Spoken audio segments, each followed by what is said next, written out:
some attention to the jungle film, because it represents not just simply these exotic filmic images, but it represents a form of capital which is achieving a certain kind of dominance in American society, but has to be masked,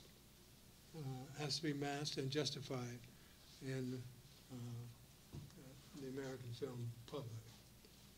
So, I think I want to, Chris? Yeah, I'm going to conclude my remarks. I didn't take up the subject of American film as merely a research scholarly exercise.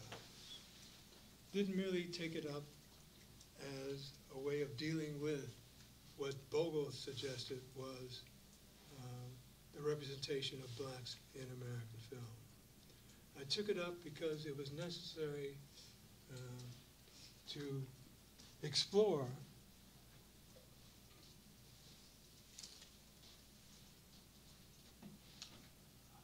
how complete the concealment of capital could be. How creative, inventive, and imaginative the concealment of capital could be. Now, capital requires a labor force.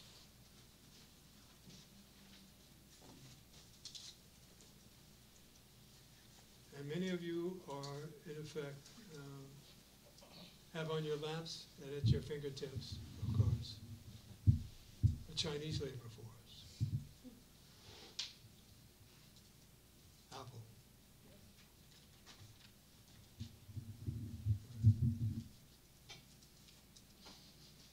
And the construction of Steve Jobs' public image, of course, is to distract you from any consideration of the conditions under which your iPads were built, were manufactured, were assembled. None of us is unimplicated in these legends and myths, etc.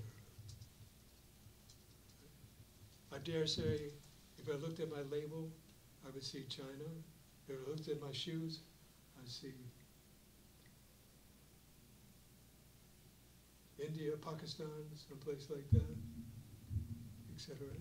We could just go around the room and look at global capitalism just simply in the things that we are wearing.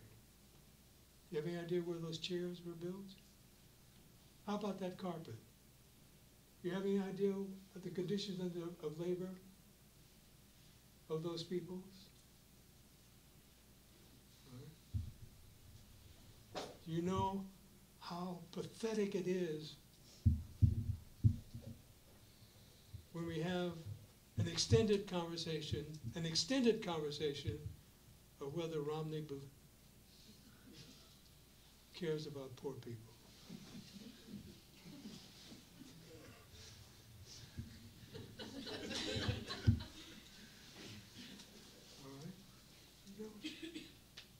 This is an American polity which for 8 years,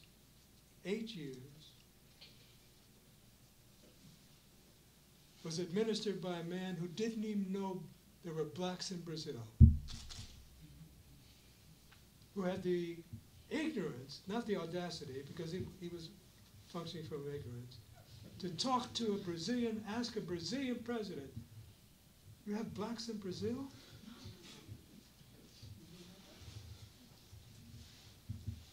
That's 100 million people that he had no idea. It's George Bush. Had no idea. You think I make this up? I'm not making this stuff up. All right. So this awesome capacity for deception, for deceit, for conceit, is important for us to interrogating. All right. And that's why, or at least one of the reasons I took on this particular task. I was, of course, fascinated by the black response to these configurations. And I don't have time to talk about that today, but it is terribly important, terribly important. Beginning with the black filmmakers of the 19-teens. And I show my students this extraordinary film by Oscar Micheaux called Within Our Gates. How many of you have seen that? Extraordinary.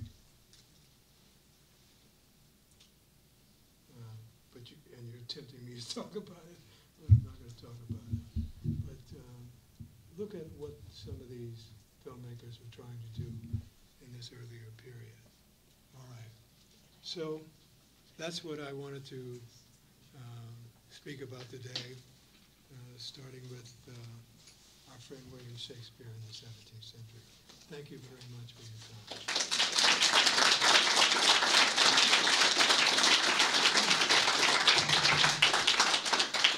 I'll leave this out so you can. I got another color. Oh, you're too much. We're going to just take a 10-minute break, and then hopefully come back and have conversation.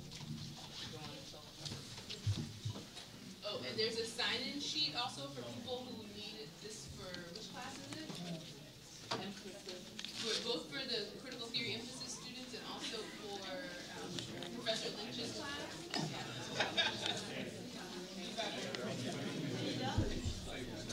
Hey, Miss Q, how